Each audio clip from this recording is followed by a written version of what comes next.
Muy buenas tardes, bienvenidos un día más a Todo es Geopolítica, bienvenidos al programa en el que contamos, repasamos y analizamos todo lo que está pasando en el tablero geopolítico, pendientes de los 100 días de Donald Trump en la Casa Blanca, lanzando un ultimátum a Rusia y a Ucrania en un momento en el que el foco está puesto precisamente en esto, la amenaza de Ucrania a Rusia, hablando de que podría atacar en el desfile de la victoria el próximo 9 de mayo. Enseguida les contamos la respuesta del Kremlin, también estas palabras por parte de Zelensky por un alto cargo de la Rada Suprema, en un momento en el que el foco, el ojo, está puesto también en los movimientos de China, respondiendo a Estados Unidos y a los ejercicios con Filipinas en las últimas horas, pendientes también del borrador del acuerdo de minerales que podría firmarse en el día de hoy entre Estados Unidos y Ucrania. Vamos a empezar mirando a datos macro importantes en Estados Unidos. El PCE, la inflación favorita de la Fed, sube un poquito más de lo esperado, es 2,6% el dato interanual, el pronóstico era del 2,6%, el anterior del 2,8%, mientras en tasa mensual también se queda un poquito por debajo de lo esperado, 0%, 0,1% esperaba el mercado, 0,4% era el dato anterior. La inflación favorita de la Fed que se recorta, reduce en torno a las 2 décimas, pendientes hoy sobre todo de este dato de PIB, la economía de Estados Unidos que se acerca inexorablemente a una recesión. Pueden seguir toda la información en nuestro canal de YouTube en paralelo con nuestra compañera Alma Navarro, programación especial dedicada a este dato clave para la Reserva Federal, mientras la última hora pasa por el borrador del acuerdo entre Rusia y entre Ucrania y Estados Unidos. Según informaciones de la agencia Bloomberg, hoy mismo se iba a firmar este famoso acuerdo de minerales, precisamente lo que provocó la disputa en el despacho Oval entre Donald Trump y Volodymyr Zelensky. Decía Trump en las últimas horas que está tardando demasiado en firmar. Según la agencia Reuters, empezamos a conocer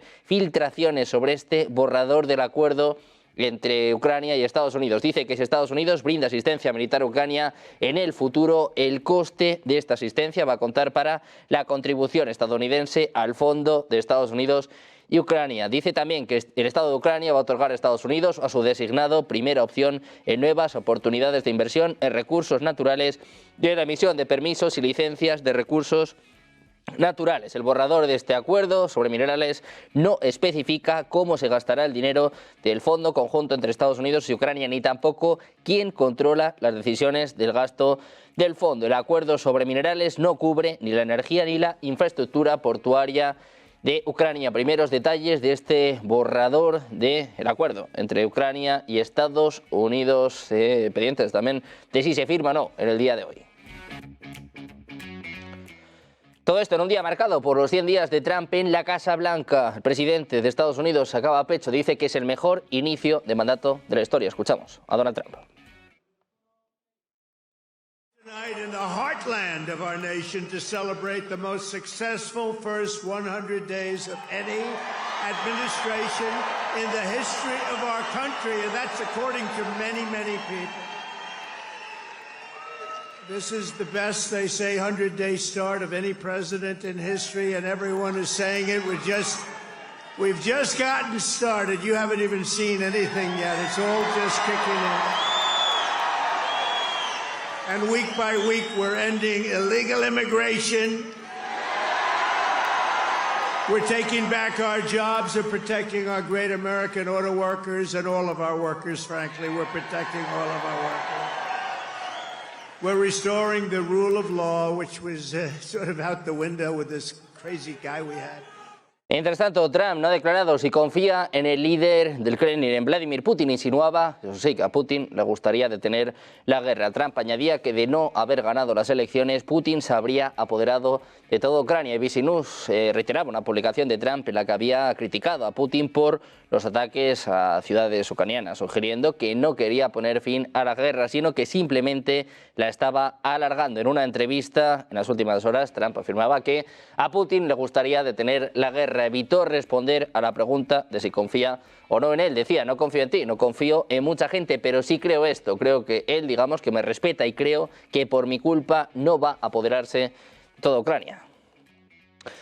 Todo esto en un día en el que las noticias pasan por Ucrania. La amenaza al desfile del Día de la Victoria dice que tiene capacidades para atacar la Plaza Roja de Moscú cuando acoja el desfile militar dedicado al 80 aniversario del Día de la Victoria. Es lo que declaraba el secretario del Comité para Asuntos de Seguridad, Defensa e Inteligencia de la Rada Suprema, Román Kostenko. En una entrevista con medios locales le preguntaron sobre si de verdad tiene la capacidad de atacar el desfile ruso con drones cuando el presidente ruso, Vladimir Putin, y numerosos líderes mundiales se encuentren en el lugar. Decía, si estamos hablando de nuestras capacidades, tenemos tales capacidades. Admitía el alto nivel de defensa antiaérea activada en la zona, pero decía, ahora tenemos poderosas capacitaciones para desarrollar capacidades de ataque de largo alcance. Así que digamos que si quisiéramos planear tal operación, no hay gran dificultad. También hablaba en este sentido Volodymyr Zelensky, que dice que Rusia no está tranquilo con el Día de la Victoria. Dice además que tiene motivos para ello.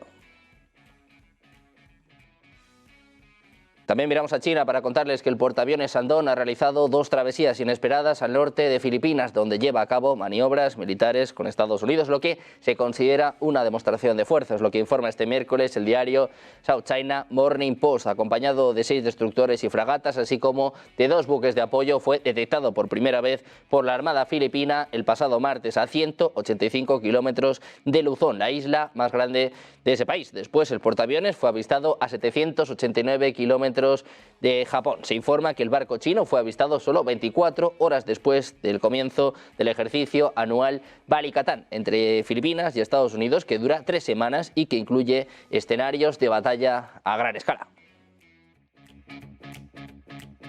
Mirando las últimas horas, pendientes también del mejor análisis de esta tertulia geopolítica, vamos ya con los invitados, con los expertos, y tenemos a Enrique Navarro Gil, consultor Aerospace y Defense. ¿Qué tal? Muy buenas, Enrique. Hola. Buenas tardes. Buenas tardes, ¿cómo estáis? Tenemos también a Paco Arnau, analista internacional de redes y medios. ¿Qué tal? Muy buenas, Paco. Buenas tardes. Hola Sergio, buenas tardes. Y contamos con Raúl Carrasco, analista de política internacional. ¿Qué tal? Muy buenas. Raúl, buenas tardes. ¿Qué tal? Buenas. Un placer estar aquí como siempre. Bueno, pues encantados de teneros por aquí, mirando de reojo este acuerdo de minerales entre Ucrania y Estados Unidos, que podría firmarse hoy mismo y con el foco de la actualidad puesto un día más en el presidente de Estados Unidos, Donald Trump, con 100 días en el cargo, con un caos tremendo en la economía estadounidense, también, bueno, en la economía mundial, en la geopolítica mundial. Raúl, te quiero preguntar por esto, ¿cómo valoras, cómo calificas los primeros 100 días de Trump en la Casa Blanca? Parecen por lo menos 300. A ver, desde mi perspectiva, la presidencia de Donald Trump estos 100 días, ¿no?, del segundo mandato se ha caracterizado a lo mejor por un actuar no errático del todo, pero sí como que es una gobernanza sobre la marcha, ¿no? Ha habido errores, desde luego, la calamitosa política arancelaria que no solamente iba a dañar al bolsillo de los estadounidenses, sino también la economía mundial en su conjunto, creando una guerra comercial que era absolutamente innecesaria por unos motivos que realmente pues, no tenían nada que ver con lo que tiene que ser la fortaleza económica del país, ¿no? Como puede ser el equilibrio de las balanzas comerciales con el resto de países del mundo. Ha habido otros errores o promesas incumplidas, ¿no? Como puede ser la promesa de acabar con el conflicto en Ucrania en 24 horas, como dijo durante toda la campaña electoral. Pues ha pasado ya unas cuantas horas más porque ya llegamos al día 100 de su mandato y desde luego pues todavía seguimos más o menos en las mismas, con ciertos avances en algunos aspectos, pero el conflicto continúa.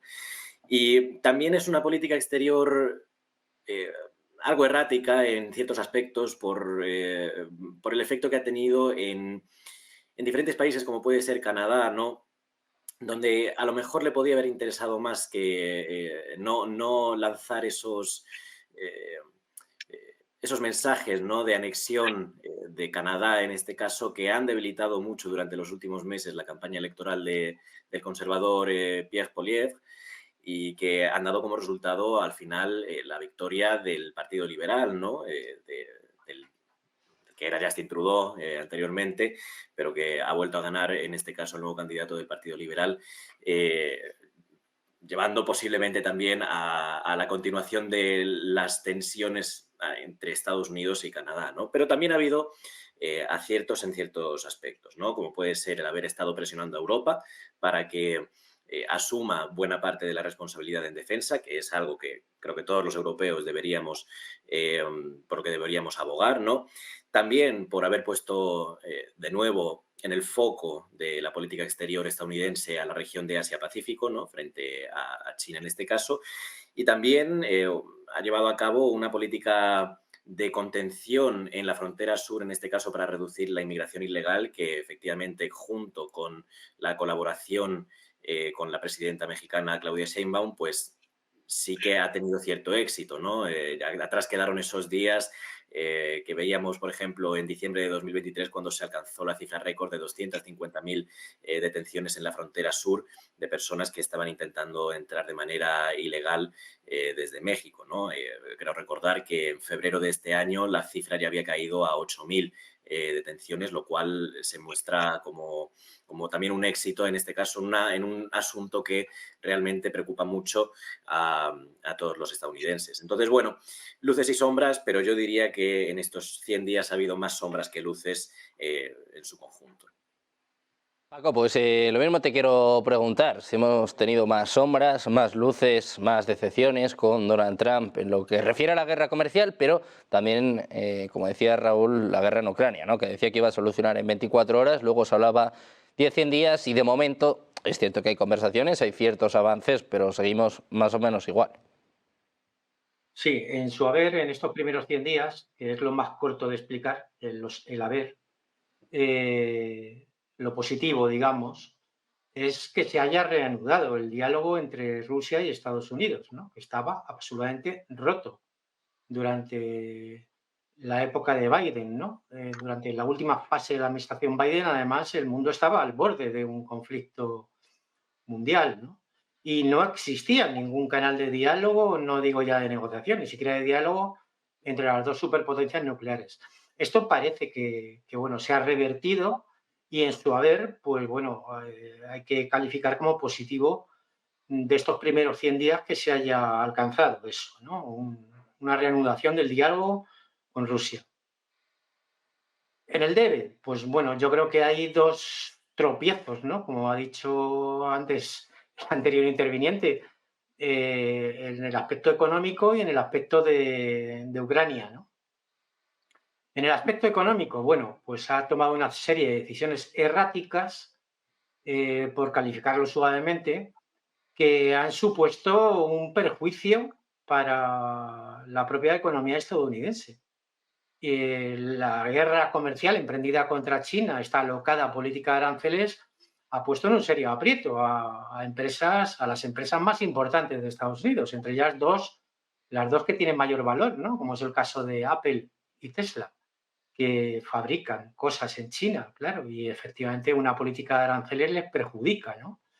Y bueno, pues evidentemente ese tipo de política de aranceles y de guerra comercial contra China ha tenido un efecto boomerang. Porque bueno, al final quien lleva las de perder en una guerra comercial entre Estados Unidos y China no es China, es Estados Unidos. Por otra parte está el tema de Ucrania. Bueno, una de las causas por las que Trump ganó las elecciones, yo estoy convencido, es de que prometió poner fin a la guerra, al conflicto en Ucrania, ¿no? Por lo que significaba en cuanto a la política exterior y también en política interior, ¿no? Porque los estadounidenses estaban viendo cómo decae de una forma progresiva su nivel de vida, mientras había un pozo sin fondo llamado régimen de Zelensky, al cual no se paraba de surtir de dinero, armamento, etcétera. Evidentemente hizo su agosto el lobby armamentístico, pero fue un mal negocio para los fondos federales de Estados Unidos, ¿no? Y bueno, el tropiezo actualmente que tiene Trump con el conflicto ucraniano es que, bueno, prometió poner fin a la guerra, al conflicto, mediante la apertura del diálogo con Rusia. Eso primero sí se ha hecho, como he dicho al principio, pero ese diálogo está estancado porque Estados Unidos está teniendo una posición ambivalente, ¿no? Se presenta como mediador en un conflicto entre Ucrania y Rusia, cuando en primer lugar la guerra de Ucrania fue y es más bien una guerra interpuesta entre Estados Unidos y la OTAN contra Rusia, usando a Ucrania de proxy, Y bueno, por otra parte, no se puede actuar como mediador si a la vez eres parte en el conflicto, ¿no? Trump podría haber acabado con el conflicto de Ucrania, no digo en 24 horas, pero sí en el primer mes de su mandato. La solución era muy sencilla: cortar el grifo de las armas y de la financiación al régimen de Zelensky. Y habría durado, en ese caso, menos que un pastel a la puerta de un colegio, y por la vía de los hechos, bueno, pues al final tendría que haber habido un acuerdo de paz en Ucrania. Y no lo han hecho, ¿eh? No lo han hecho porque además yo pienso que dentro de la administración Trump hay diferentes posiciones, posiblemente, ¿no? Y hay presiones externas también, por parte del poderoso lobby armamentístico, por ejemplo, pero también dentro de la administración Trump, ¿no? Que parece que hay un sector que quiere mantener una política continuista con respecto a la administración Biden en relación con el conflicto. Y claro, esto es un callejón sin salida, no solo para Ucrania, que se está situando en una crisis interna cada vez más aguda, sino también para Estados Unidos, ¿no? Bueno, el balance de la guerra de Ucrania para Estados Unidos y la OTAN no puede ser más demoledor para ellos, ¿no?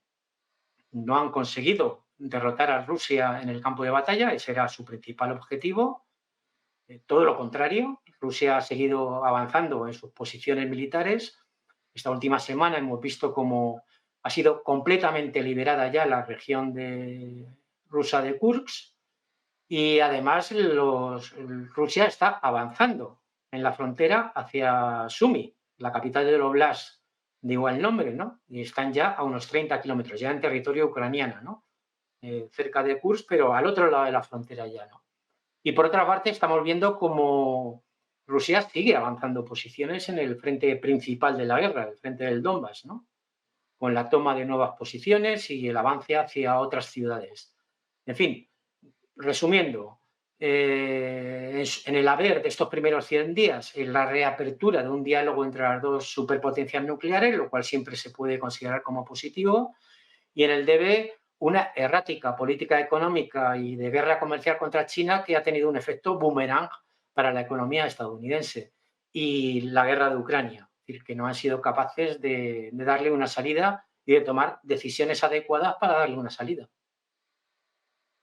Bueno, pues pendientes de la guerra en Ucrania, seguimos atentos también a las últimas horas. Tenemos que poner el foco, desgraciadamente, en Dinamarca. Ayer, como saben, tuvo lugar un atentado en Suecia, hoy ha tocado en Copenhague. Según empiezan a informar varios medios, la agencia Reuters ya habla de esta información. Un coche rojo ha atropellado a un grupo de personas que estaban sentadas frente a una panadería en Sortedam do Serín, cerca de Dronning Lausisbro, en el centro de Copenhague. Es lo que informan los medios locales este miércoles. Según el informe, los servicios de emergencia, incluidas varias ambulancias, camiones de bomberos y unidades policiales, han respondido rápidamente al lugar. Se habla de varias personas heridas. Testigos presenciales describen haber visto este vehículo estrellarse a toda velocidad contra un área de asientos al aire libre. Una víctima ha recibido asistencia y posteriormente ha recuperado el conocimiento, según un testigo. Se habla, según la agencia Reuters, de un atentado en Copenhague. Al parecer, varias personas fueron atropelladas por un automóvil. El servicio de emergencia de la capital danesa ha puesto este mensaje en las redes sociales y bueno, la policía está investigando la causa de este accidente. Dice que 5 personas han resultado heridas en este incidente. Atentos a la última hora en este sentido, atentos al desarrollo de esta información. Seguimos mirando al presidente de Estados Unidos. Enrique, te quiero preguntar por esto. ¿Cómo valoras los 100 días de Donald Trump en el cargo y también sus quehaceres en torno al conflicto en Ucrania, la guerra comercial con China? Muchos frentes abiertos para el presidente de Estados Unidos. La verdad que, sabiendo que trabaja relativamente poco, le cunde mucho, ¿no? Porque está todo el día en los medios. Yo creo que eso es, en cierta forma, lo que mejor ha sabido manejar Donald Trump en este tiempo, ¿no? También ha sido un presidente, bueno, ha firmado más órdenes ejecutivas que en los primeros 100 días que los 15 presidentes anteriores juntos, ¿no? Con lo cual, queremos decir que si analizamos históricamente qué suponen estos 100 días en la administración americana, son mucho más importantes que en ningún otro sitio, porque es realmente el periodo de gracia que la sociedad y las cámaras le dan al presidente de los Estados Unidos, pues para para poner sobre la mesa su parte fundamental de la agenda, ¿no? Normalmente cuando pasan los 100 días ya empiezan, diríamos, los problemas porque el Congreso, el Senado ya empiezan a actuar de una manera más activa y por tanto, digamos, de ahí la importancia de que en el caso de Estados Unidos hablemos de estos 100 primeros días porque es el periodo en el que cualquier presidente tiene más manos libres para actuar e imponer su agenda, ¿no? Con lo cual, eh, si mezclamos el hecho de que el presidente de los Estados Unidos en estos 100 días tiene más libertad de acción y tomamos en consideración, diríamos, que es cuando se quiere imponer su agenda, deberíamos comparar cómo se ha percibido en la sociedad americana esos 100 primeros días, diríamos, de auténtico presidente Trump, ¿no? Y lo cierto, podemos ver muchas encuestas, como todas las encuestas tienen sus altos y sus bajos, pero incluso las más cercanas al gobierno de Trump, ¿no? Dan un índice de desaprobación relativamente alto para los primeros 100 días. En algunas encuestas tiene el índice de desaprobación más alto, con lo cual diríamos que ese Trump auténtico que hemos conocido tiene un índice de desaprobación mayor. Si analizamos esas encuestas más en detalle para entender qué es lo que a los americanos les ha gustado más o menos, también nos daremos cuenta de que el pueblo americano va por un lado y el resto del pueblo del mundo va por otro, ¿no? En el sentido de que lo que nosotros valoramos como forasteros de Estados Unidos como lo más negativo, ¿no? Y aquí podemos hablar de los aranceles, podemos hablar del tema de Ucrania, podemos hablar de las maneras diplomáticas, podemos hablar de cómo, digamos, se han generado estas tensiones con algunos países aliados. Sin embargo, en Estados Unidos las preocupaciones van por otro lado, ¿no? En primer lugar, lo que más preocupa en esas estadísticas es la preocupación que hay con la ruptura o la amenaza de ruptura, depende de cómo se vea, al Estado de Derecho, ¿no? A la aplicación de la ley, ¿no? Esto preocupa mucho en Estados Unidos porque está produciendo muchos casos. El Tribunal Supremo ya ha empezado a posicionarse en unos casos, incluso hasta Clarence Thomas está votando en contra de Trump. Y esto hay una preocupación importante, diríamos, de la estabilidad del sistema político, que es algo en la que la casa todavía, oposición demócrata, está poniendo el acento, ¿no?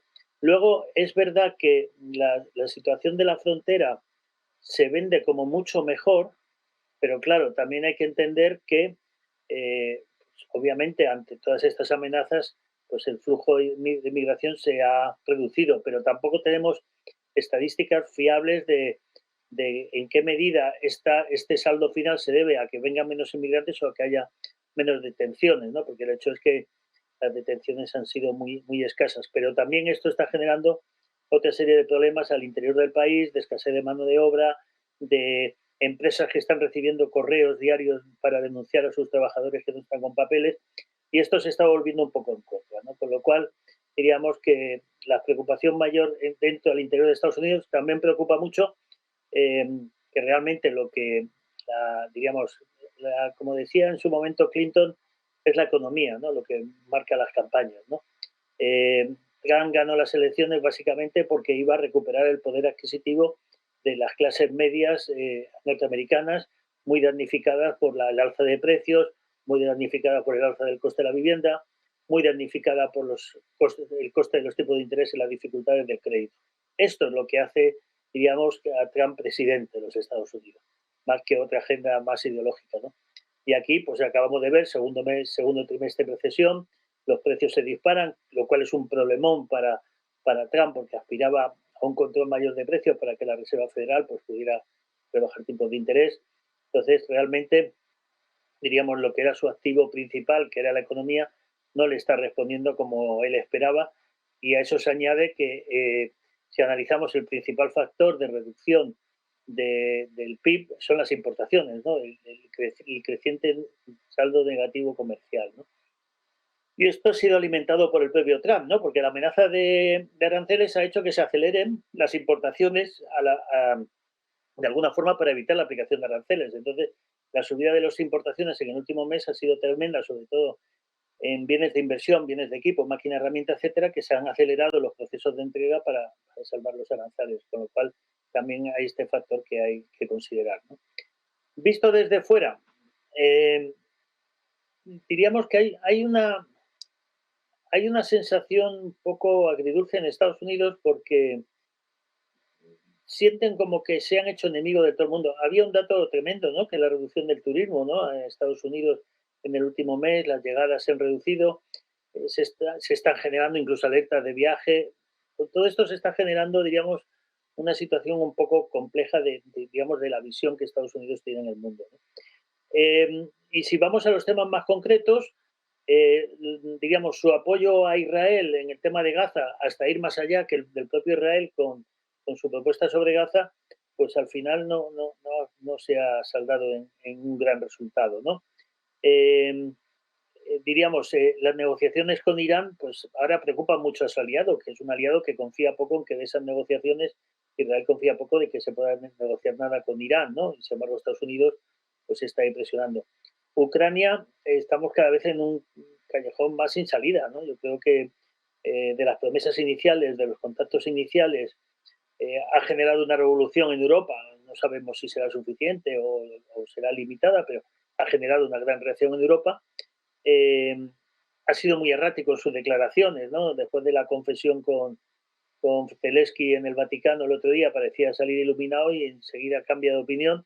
Yo entiendo que, yo comprendo, ¿no? Yo comprendo que cuando tú crees que tienes herramientas para convencer a las partes y te das cuenta de que no las tienes y de que además hay muchas partes influyendo para que no las tengas, pues al final esta amenaza ya de la semana pasada, porque aquí Trump va por días, ¿no? Pero la amenaza de la semana pasada de retirarse, yo creo que cada vez cobra más realismo, ¿no? Yo creo que Trump ahora mismo si ya está en una estrategia de si no consigue un acuerdo, por ejemplo, lo de ayer o anteayer, dice, bueno, estamos dispuestos a que hasta Ucrania está dispuesta a reconocer Crimea, ¿no?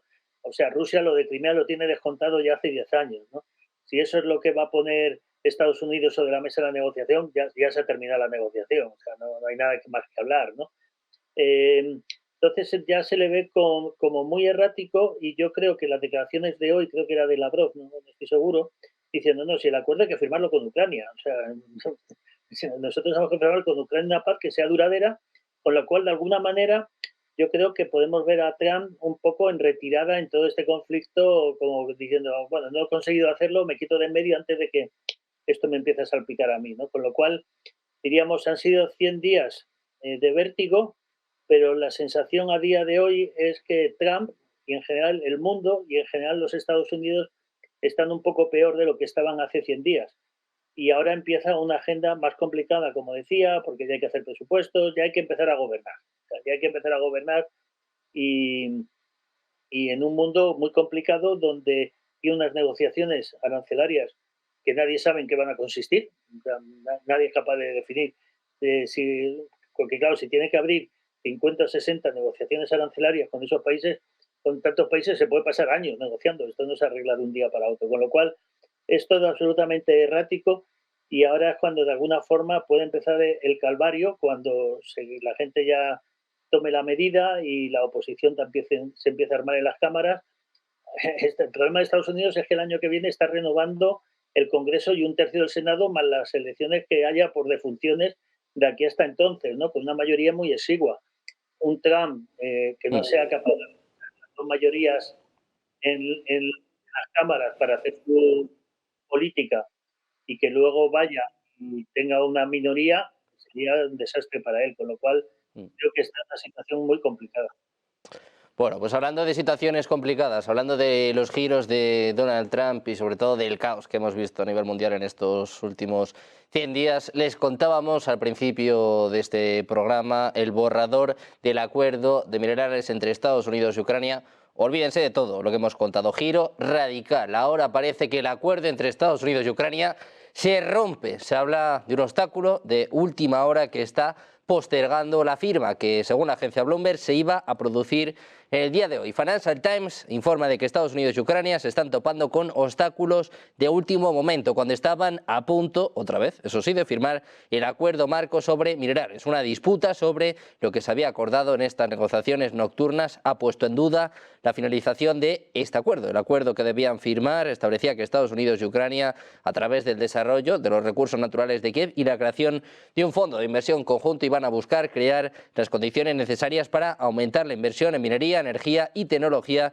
relacionada con Ucrania. Todo esto ocurría después de que Kiev obtuviera una concesión significativa por parte de Trump de que solo la ayuda militar futura iba a contar como contribución estadounidense al acuerdo. Sin embargo, han surgido problemas cuando Sviridenko, la viceprimera ministra de Ucrania, se dirigía a Washington. Bessent le dijo que debía estar lista para firmar todos los acuerdos o regresar a casa. Estados Unidos quiere que Ucrania firme el acuerdo este miércoles, tanto el acuerdo marco como un acuerdo de fondo detallado que completaría el acuerdo sobre minerales. Trump ha dicho que es el momento de lograrlo y que están avanzando con toda la celeridad posible hasta se compromete a concluir rápidamente este acuerdo vital y asegurar una paz duradera en Ucrania. Con todo el mundo hablando de Ancelotti, hablando de los giros con la selección brasileña, pues nos encontramos con un nuevo culebrón. En este caso es el acuerdo de minerales entre Estados Unidos y Ucrania. Cuando todo apuntaba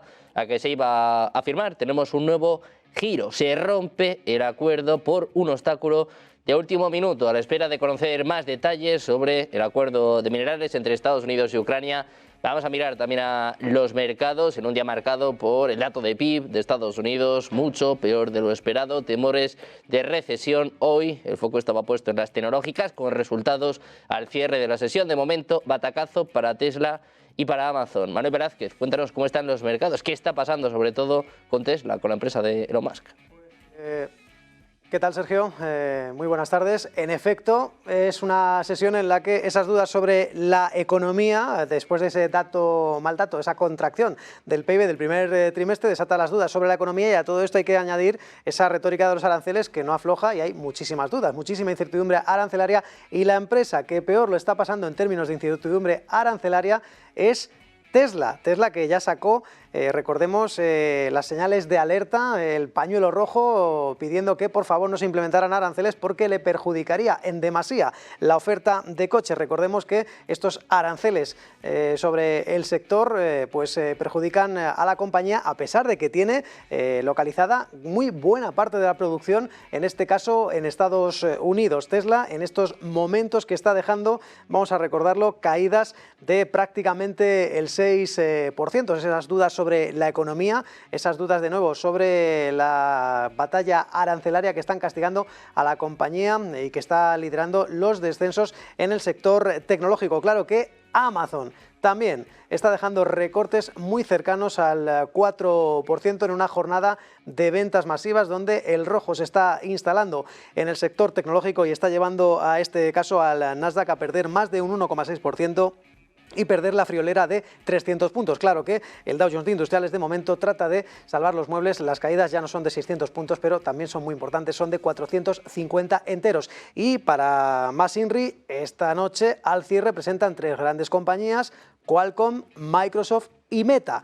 Meta, que como saben lleva los 4 últimos trimestres, todo el año natural 2024, con, ahí lo tienen el gráfico, creciendo los ingresos a doble dígito, más 20% o en este caso un 19% en el tercer trimestre de 2024. Pues bien, lo que se espera ahora de que la compañía, Sergio, es que aumente los ingresos, pero en la horquilla baja, es decir, seguirían a doble dígito, pero en este caso un 13%. Hablamos de 41.220 millones de dólares. Eso está por encima de lo que crecía en ese primer trimestre de 2024, entonces fueron 36.400 millones, como el gráfico que tienen en pantalla. Insistimos, crecerían si lo comparamos con el mismo periodo del año anterior, pero crecerían en el dígito, en la horquilla baja, un 13%, y no esos porcentajes del 20% claramente en esta jornada. De momento, los títulos de Tesla, también, perdón, en este caso de Meta, están cayendo también, Sergio, un 3%. Bueno, pues pendientes hoy de las tecnológicas. Muchas gracias, Manuel, por este repaso. Vamos a mirar a otra de las noticias en el día de hoy. Vamos a mirar a la amenaza de Ucrania, hablando de atacar el día del desfile de la victoria, el próximo 9 de mayo, un día clave, el 80 aniversario de la victoria de Rusia contra la Alemania nazi. Después del veto de la Unión Europea, ahora viene la amenaza de Zelensky. Raúl, te quiero preguntar por esto. ¿Qué supondría un ataque el 9 de mayo? Y también si crees que es un farol o que puede ir en serio una declaración de este tipo. Bueno, realmente supondría una escalada absoluta de todas las tensiones. Si Rusia ha podido estar conteniéndose de cierta manera con algunas bajo la manga que ha podido tener, como puede ser algún arma nuclear táctica que puede generar unos daños significativos, pero no ni mucho menos como lo que pasó durante la Segunda Guerra Mundial en Japón, pero sí daños significativos, pues la posibilidad aumentaría de manera sustancial. Ahora bien, preguntabas si podía ser esto un farol. Yo creo que sí que es un farol de parte de Ucrania, pero más que nada porque hay dos razones que me llevan a pensar que esto es poco probable. La primera es que puede que fuera un ataque más bien poco eficaz. Es cierto que Ucrania podría mandar cientos o miles de drones a atacar Moscú. Sabemos que Ucrania tiene una gran producción de drones y que destaca precisamente por ello. De hecho, en el Mar Negro las bajas que ha habido por parte de Rusia ha sido precisamente por los drones que tiene Ucrania. Pero claro, en este caso podría con estos drones llegar a Moscú, pero sin mucho éxito, a diferencia del Mar Negro. ¿Por qué? Pues porque Rusia cuenta con unos sistemas de defensa aérea bastante importantes, como es el S-300, S-400, S-500, que realmente se pueden comparar perfectamente a los sistemas Patriot estadounidenses o los últimos de nueva generación surcoreanos, que también son de lo más avanzado que hay y de los que, por cierto, varios países de la Unión Europea están comprando, ¿no? Antes que los propios Patriot de Estados Unidos. Entonces, la primera razón que me lleva a pensar que es más bien un farol más que otra cosa es que puede que sea un ataque poco efectivo. Y el segundo es que realmente si Zelensky tiene algún tipo de esperanza de que en Washington o en la Casa Blanca puedan echarle un cable, por decirlo de alguna manera, lógicamente un ataque de esta escala y sobre todo contra la capital, en este caso Moscú, y en un evento tan importante donde también habría altos mandatarios, pues lógicamente podría echarlo todo por tierra, ¿no? Y esto sería un problema para Ucrania precisamente porque a día de hoy, y como ya hemos comentado en este programa, en otros programas anteriores, no en otras semanas anteriores, la Unión Europea y los países europeos no están en situación de poder ayudar todavía a Ucrania de la manera que Ucrania requiere como tal para poder mantener de cierta manera el esfuerzo bélico que está haciendo, ¿no? Entonces, no creo ni que sea prudente por esa razón y tampoco creo que sea o que pueda llegar a ser un ataque demasiado eficaz, ¿no? Por las defensas que tiene Rusia. Entonces, para mí es un farol de momento. Pendientes de esta amenaza de Ucrania, de si se puede realizar o no y sobre todo, bueno, de si sería o no la escalada definitiva. Paco, te quiero preguntar por esto, porque claro, estamos hablando de conversaciones, de negociaciones, de que Trump está poco a poco perdiendo la paciencia. Claro, hay una fecha clave, el próximo 9 de mayo, este desfile de la victoria, y Ucrania ya no solo el diputado que estamos hablando hace escasos minutos, ya no solo Rustenko, sino también el propio Zelensky dice que Rusia no puede estar tranquilo el día de la victoria y que además tiene motivos para ello. ¿Cómo valoras esta amenaza de Ucrania y también cómo puede responder Rusia? Zelensky ha estado hace unos días en el Vaticano y ha aprovechado un funeral para lo suyo, para pedir dinero, ¿no? Su principal hobby actualmente, ¿no? Pedir dinero allá donde puede y a quien puede, ¿no? Lo cual dice muy poco del personaje. Y en términos vaticanos, se podría decir que Zelensky ha perdido el Oremus. La Primera Guerra Mundial comenzó por un atentado contra el príncipe heredero del Imperio Austrohúngaro en Sarajevo, y en la celebración del 80 aniversario de la victoria sobre el fascismo, pues sobre el nazifascismo, de 1945, no solo van a estar altos mandatarios rusos, es que va a estar el presidente de China y secretario general del Partido Comunista Chino, Xi Jinping, va a estar el presidente de Brasil, van a estar varios primeros ministros también europeos, como es el caso del primer ministro eslovaco, y delegaciones de toda una serie de países de todos los continentes, ¿no? Como el presidente de Cuba, el de Venezuela, y otras delegaciones de otros países, ¿no? Es decir, un ataque a un acto de estas características supondría desencadenar una respuesta imprevisible, no solo por parte de Rusia, es que va a estar allí el presidente de China también, ¿no? Es decir, ¿a qué está jugando Zelensky? Yo dije hace tiempo que a medida que va perdiendo la guerra en el campo de batalla, está empezando a jugar la carta del terrorismo. Es una especie de guerra híbrida en la que en el campo de batalla pierde posiciones, pero que intenta enganar lo que pierde en la guerra real mediante acciones terroristas. Y no sería la primera vez, ¿no? Como atentados dentro de Rusia, amparados por Ucrania, como el último contra un alto cargo de un general ruso, ¿no? Con un coche bomba, etcétera, ¿no? Atentados masivos indiscriminados contra la población civil, como es el caso del atentado que hubo en Moscú, terrorismo contra la población civil del Donbass, que ellos reclaman como ucranianos y que continúan con acciones diarias de ataques sobre objetivos civiles, etcétera, etcétera, etcétera. Es decir, el régimen de Zelensky ha perdido el oremus, es decir, ha perdido la razón, no solamente por su falta de legitimidad democrática, de la que carece absolutamente.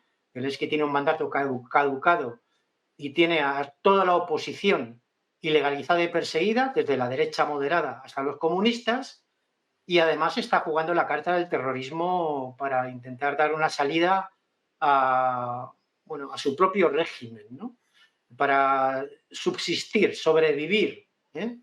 Y bueno, mi impresión es que cada minuto o cada día que el régimen de Zelensky sigue en el poder, el pueblo ucraniano está más cerca del precipicio. Una respuesta de Rusia, bueno, se ha hablado de armas tácticas nucleares, yo creo que no necesitarían eso. Es decir, Rusia está luchando contra el régimen de Zelensky con una mano atada a la espalda. Es decir, no ha desplegado todas sus capacidades ofensivas convencionales. Rusia está en capacidad de arrasar Kiev y no lo ha hecho. En los últimos años sí lo han podido hacer, pero no lo han hecho. Siempre pongo el ejemplo de que si el caso de la guerra de Ucrania hubiera sido contra Estados Unidos, de Kiev no quedaba ahora mismo piedra sobre piedra. Y no digamos ya si el adversario fuera Israel. Sería un solar, una especie de Hiroshima, ¿no? Y Rusia está luchando con una mano atada a la espalda y el régimen de Zelensky no para de provocar, quizá para poner un callejón sin salida a sus aliados, ¿no? Por una parte, los europeos, que están jugando de una forma muy irresponsable, empujando a Zelensky y a Ucrania, por extensión, a un callejón sin salida y a la ruina total. Y bueno, por otra parte, lo que está haciendo Zelensky con su propio pueblo, ¿no? ¿Qué salida tiene eso? Es decir, cuando están intentando reclutar a la gente secuestrándolos con violencia, por ejemplo, en las calles de las ciudades ucranianas, ¿no? En fin, si lo que pretende Zelensky es provocar una tercera guerra mundial, la tendría. Lo que pasa es que, claro, el primer país que acabaría arrasado sería Ucrania. Bueno, pues a la espera de si se cumplen o no estas amenazas, de momento, bueno, la retórica es cuanto menos preocupante. Enrique, te quiero preguntar también por esto, si te tomas en serio o no estas amenazas y qué supondría teniendo en cuenta el contexto, ¿no? Lo que explicaba ahora Paco de que va a asistir Xi Jinping, va a estar Robert Fico, no se sabe si va a estar o no Alexander Vučić, pero bueno, muchos de los líderes mundiales, sobre todo de los países BRICS, van a estar el 9 de mayo. No sé si lo mejor sería un ataque con drones. Enrique, ¿cómo valoras estos mensajes, estas amenazas? Vamos a ver, este mensaje viene del secretario de un comité, ¿vale? Entonces cuando hablemos de que Ucrania o Zelensky o el gobierno o el país amenazan a alguien, vamos a poner digamos, en dimensión justa de cuál es la fuente, ¿no? Un secretario de un comité, no digo que esté mandado. No, segundo, tiene sentido también desde el punto de vista que son dos países en guerra, el que también se quiera transmitir a la otra parte una situación, una generación de tensión, ¿no? Con lo cual, diríamos, la dialéctica puede tener sentido, ¿no? El ataque, a ver, es una fecha muy significativa, ¿no? Tan significativa que Putin dijo que el 9 de mayo del 22 estaría celebrando la anexión de Ucrania a Rusia, ¿no? ese era su objetivo cuando intentó anexionarse a Ucrania, como él mismo anunció, ¿no? Por tanto, son eventos importantes, pero hay ciertos elementos que hacen que sea poco probable, ¿no? Y algunos lo señalaba antes Paco, ¿no? Yo creo que es importante tener en cuenta el contexto histórico, ¿no?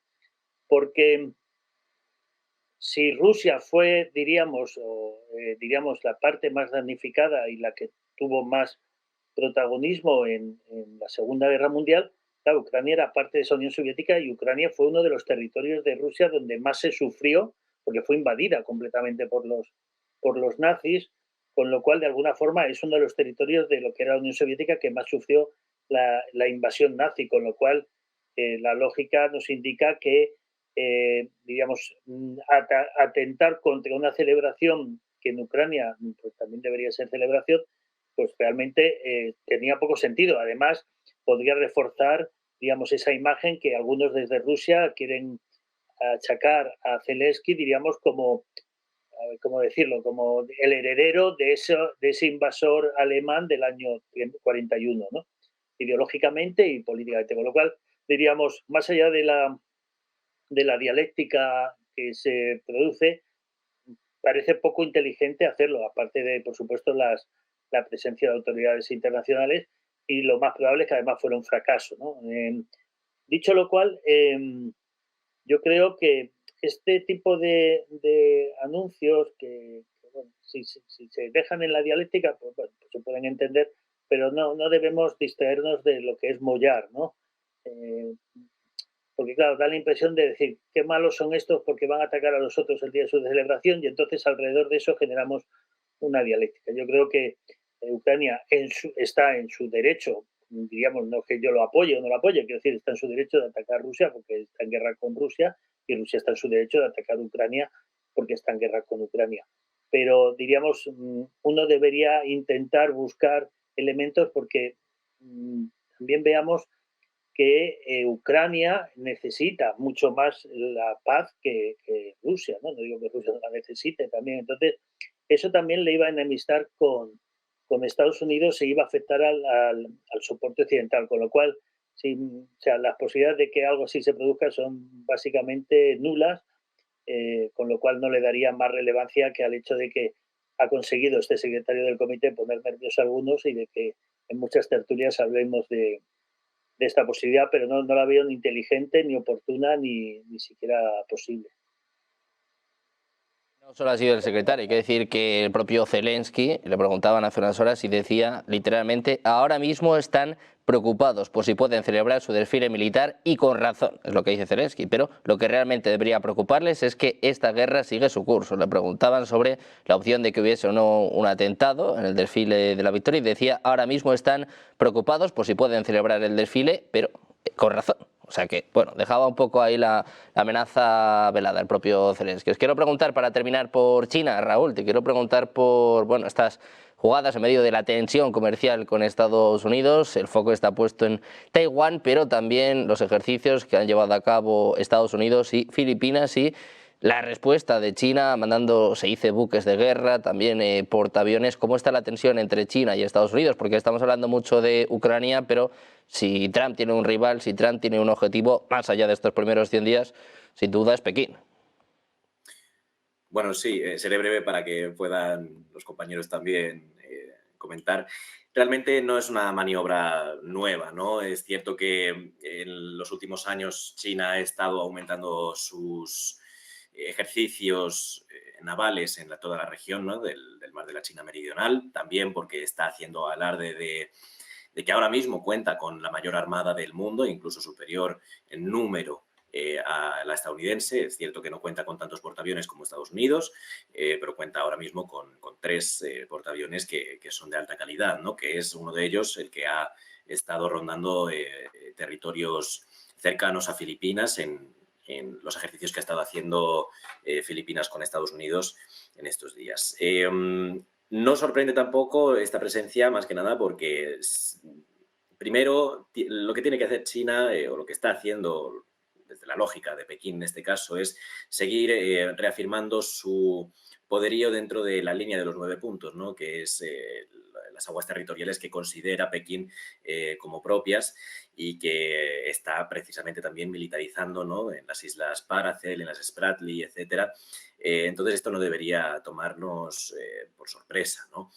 Pero también tiene sentido en el sentido de que desde el primer día en Washington hemos podido escuchar no solamente a Donald Trump, quizá desde una óptica más económica, pero al secretario de Defensa, Pete Hegseth, que sí que ha estado diciendo que el foco de Estados Unidos se va a centrar en Asia-Pacífico para contener a China, ¿no?, dentro del territorio y mantener ese cordón, por decirlo de alguna manera, que conforman Japón, Taiwán, Corea del Sur y también Filipinas en este caso, para evitar la expansión de las actividades de la Armada China en todo, no solamente en Asia, pero también en todo el Océano Pacífico, ¿no? Entonces, bueno, realmente es una reacción lógica, no es una reacción nueva por parte de China y no nos debería de tomar por sorpresa. De este tipo de noticias van a seguir dándose y con más frecuencia.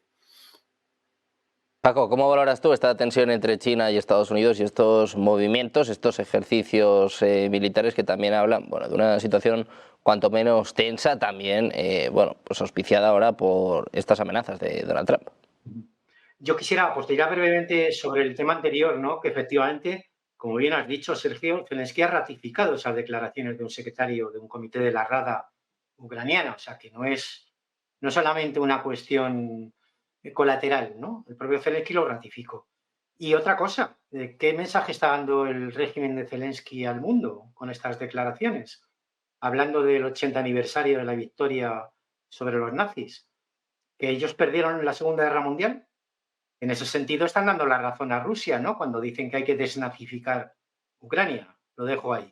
En cuanto a China, toda consideración que se haga sobre el asunto de Taiwán tiene que partir de una base muy clara y muy real.